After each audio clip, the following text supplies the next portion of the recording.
মই হিজাবটো এইকাৰণে এটা বন্দিত্ব এটা যেন লাগিছে ন। আমাৰতো অসমত সেইটো নিয়ম নাছিল।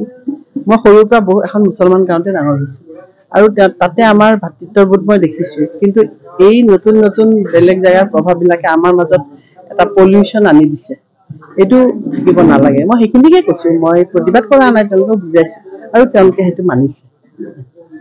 মই হিজাবটো এইকাৰণে এটা বন্দিত্ব এটা যেন লাগিছে ন। আমাৰতো অসমত সেইটো নিয়ম নাছিল। মই সৰুৰ পৰা এখন মুছলমান গাঁৱতে ডাঙৰ হৈছো আৰু তাতে আমাৰ ভাতৃত্ববোধ মই দেখিছো। কিন্তু এই নতুন নতুন বেলেগ জেগাৰ প্ৰভাৱবিলাকে আমাৰ মাজত এটা পলিউশ্যন আনি দিছে। এইটো থাকিব নালাগে। মই সেইখিনিকে কৈছো, মই প্ৰতিবাদ কৰা নাই, তেওঁলোকক বুজাইছো আৰু তেওঁলোকে সেইটো মানিছে।